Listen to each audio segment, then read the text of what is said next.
আসসালামু আলাইকুম বন্ধুরা, ঈদে একটা অন্যরকম বিরিয়ানি রান্না করতে চাইলে চলুন তৈরি করি আফগানি কাবুলি পোলাও।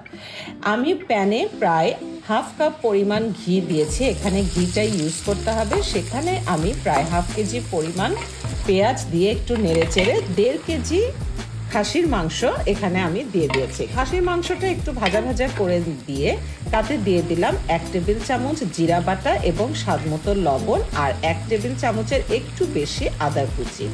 বাস এটাই ছিল মশলা, আর কিন্তু এর মধ্যে কিছুই লাগবে না। মাংসটা ভাজা ভাজা করে নিয়ে তারপরে এটাতে আমি প্রায় 4 মগ গরম পানি দিয়েছি।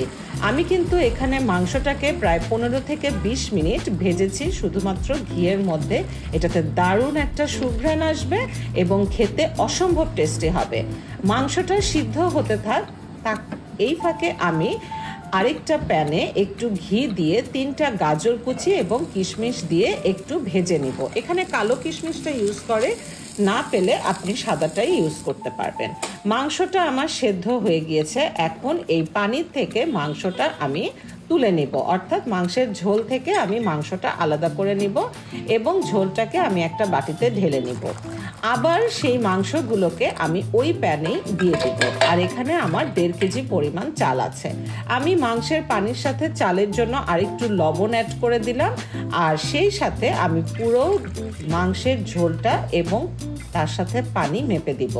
এখানে মাপটা হচ্ছে 1.5 কেজি চাল, অর্থাৎ 6 কাপ চালের জন্য এখানে পানি দিতে হবে দ্বিগুণ, অর্থাৎ 12 কাপ। চালটা আমি মাংসের উপরে সুন্দর করে ছড়িয়ে দিয়ে এর উপরে গাজরগুলো খুব ভালো করে ছড়িয়ে দিব।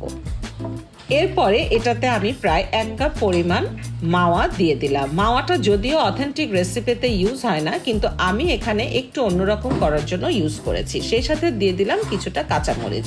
তারপর এটাকে পানি দিয়ে দিলাম এবং আমি নাকড়ির মধ্যে দেখে নিব যে ঠিক এইরকম 2 আঙ্গুল পরিমাণ মাপটা হবে। এখানে আমি আরও কিছুটা ঘি অ্যাড করে দিয়ে এটাকে ঢেকে দিব ভালো মতো বলক আসা পর্যন্ত। যখন চাল আর পানি সমান সমান হয়ে যাবে তখন একদম জাল কমিয়ে দিয়ে খুব ভালোভাবে দমে দিতে হবে।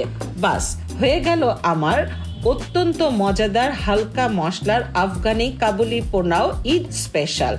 ভালো থাকবেন, আল্লাহ হাফেজ।